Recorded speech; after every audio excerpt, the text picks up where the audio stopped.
সুস্বাগতম বন্ধুরা, আরএন কিচেনের পক্ষ থেকে আপনাদের সবাইকে জানাচ্ছি অনেক অনেক শুভেচ্ছা ও ভালোবাসা। আজকে আমি আপনাদের সাথে শেয়ার করতে যাচ্ছি দারুণ মজাদার হট মিল্ক কেকের রেসিপি। আমি যত রকম পাউন্ড কেক খেয়েছি তার মধ্যে সবচেয়ে বেস্ট এই হট মিল্ক কেক। এটা এতটাই নরম আর এতটাই মজা যা মুখে দিলে সাথে সাথেই মিলিয়ে যায়। তবে চলুন দেখে আসি এই দারুণ মজাদার নরম তুলতুলে কেকটি বানাতে আমাদের কী কী উপকরণ লাগছে। প্রথমে আমি রুম টেম্পারেচারে থাকা দুটো ডিম নিয়েছি। ডিম যদি ফ্রিজে থাকে 1 ঘন্টা আগে নামিয়ে রাখতে হবে। এখানে নিয়েছি 1 টেবিল চামচের মতো ভ্যানিলা এসেন্স, আর নিয়েছি এখানে 1 চা চামচের মতো বেকিং পাউডার। বেকিং পাউডারই নিতে হবে, বেকিং সোডা হলে হবে না। আর নিয়েছি 1 কাপের মতো ময়দা, আধা কাপের মতো চিনি। এটার পরিমাণটা আপনারা কমিয়ে বাড়িয়ে ব্যবহার করতে পারেন। আর নিয়েছি এখানে আধা কাপের মতো লিকুইড দুধ, এটা কাঁচা দুধ, আমি জাল করিনি। আর এখানে নিয়েছি আমি 4 টেবিল চামচের মতো বাটার। চুলায় একটা পাতিল বসিয়ে দিয়েছি, এর মধ্যে দিয়ে দিলাম কাঁচা দুধ। কাঁচা দুধটা দিয়ে একটু গরম হয়ে আসলে আমি এখন এর ভেতরে অ্যাড করে দিচ্ছি 4 টেবিল চামচ বাটার।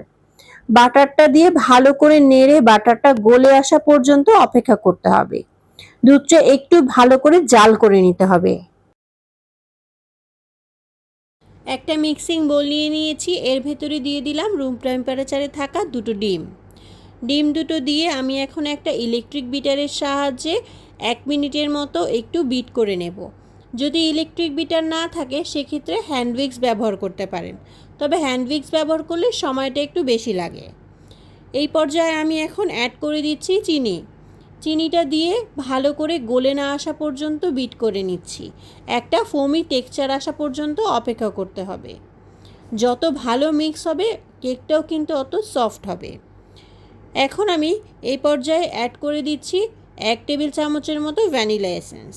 এটা দিয়ে একটু সময় বিট করে নিলেই হবে। এখন আমি ধীরে ধীরে শুকনো উপকরণগুলো দিয়ে দিচ্ছি। ময়দা দিয়ে দিলাম এবং এটা চেলে নিলে ভালো। দিয়ে দিলাম বেকিং পাউডার, চেলে নিয়েছি। আর দিয়ে দিচ্ছি একটুখানি লবণ। দিয়ে আমি আবারও ভালো করে এটা মিক্স করে নিচ্ছি। আমি স্ক্রিনে দেখিয়ে দিচ্ছি এই কাজটা আপনারা কিভাবে করবেন। যে কোনো একদিকে স্প্যাচুলার সাহায্যে ঘুরিয়ে ঘুরিয়ে মিলাবেন, তাতে করে ডিমের ফোমটা নষ্ট হবে না। এবং এই কাজটা একটু সময় নিয়ে ধীরে ধীরে করতে হবে, তা না হলে ডিমের ফোমটা কিন্তু নষ্ট হয়ে যেতে পারে। সেক্ষেত্রে কেকটা কিন্তু আর ভালো হবে না। আর এটার কনসিস্টেন্সিটাও এরকম হবে। আমি এখন এই ব্যাটারের ভেতরে দিয়ে দিচ্ছি মাখন এবং দুধের মিশ্রণটা। এটা গরম অবস্থাতেই দিতে হবে, ঠান্ডা হলে কিন্তু হবে না। দিয়ে আমি স্প্যাচুলার সাহায্যে হালকা হাতে মিলিয়ে নিচ্ছি। এই কাজটা আপনারা চাইলে হ্যান্ড উইক্সও ব্যবহার করতে পারেন বা ইলেকট্রিক বিটারের লো স্পিড দিয়েও তৈরি করে নিতে পারেন মিশ্রণটা। আমি দেখিয়ে দিচ্ছি স্ক্রিনে এই কনসিস্টেন্সিটা কেমন হবে। এটা কিন্তু নর্মাল কেকের থেকে একটু পাতলা হবে। একটা মোল্ড নিয়ে নিয়েছি, আপনারা যে কোনো ধরনের মোল্ড ব্যবহার করতে পারেন। দিয়ে দিলাম একটু সয়াবিন তেল, দিয়ে ভালো করে ব্রাশ করে নিচ্ছি। এর বদলে কিন্তু আপনারা বাটারও দিতে পারেন। দিয়ে দিলাম একটা লেখালেখির কাগজ, আপনারা চাইলে বাটার পেপার ব্যবহার করতে পারেন। এটার উপরও একটু তেল দিয়ে আবার ব্রাশ করে নিচ্ছি। এখন ব্যাটারটা দিয়ে দেব। ব্যাটারটা একটু নাড়া দিয়ে যতটুকু সম্ভব উপর থেকে ঢালবো।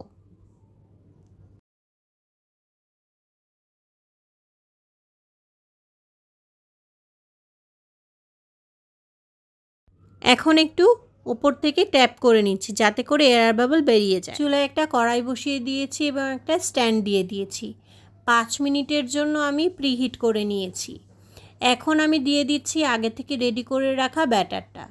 দিয়ে আমি ঢাকনা দিয়ে ঢেকে 25 থেকে 30 মিনিটের জন্য এটা মিডিয়াম টু লো হিটে বেক করে নেব। ফিরে আসলাম 25 মিনিট পরে। কেকটা কিন্তু তৈরি হয়ে গেছে। তারপরও আমি একটা কাঠির সাহায্যে চেক করে নিচ্ছি ভেতরে কাঁচা আছে কি না। কাঁচা নেই, কেকটা কিন্তু পুরোপুরি তৈরি। এখন পরিবেশন করব। কেকটা চুলা থেকে নামিয়ে একটু সময়ের জন্য ঠান্ডা করে নিয়েছি এবং একটা ব্রেড নাইফ দিয়ে আমি চারিপাশটা ছাড়িয়ে নিচ্ছি। উল্টে আমি কেকটা ভালো করে খুলে নিচ্ছি।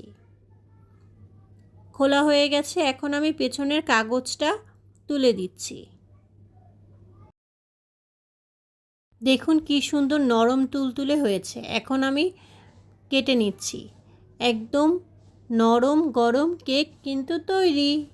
বিকালের নাস্তা কিংবা বাচ্চাদের টিফিনে তৈরি করতে পারেন নরম গরম এই হট মিল্ক কেক। আমার ভিডিও ফলো করে একবার হলেও বাসায় বানিয়ে দেখবেন, আর কমেন্ট বক্সে কিন্তু জানাতে ভুলবেন না। আর আমার এই ভিডিওগুলো ভালো লাগলে অবশ্যই লাইক, শেয়ার, কমেন্ট এবং সাবস্ক্রাইব করার অনুরোধ রইল। আজকের মতো এখানেই বিদায় নিচ্ছি। দেখা হয়ে যাবে আবারও নতুন কোনো রেসিপি নিয়ে।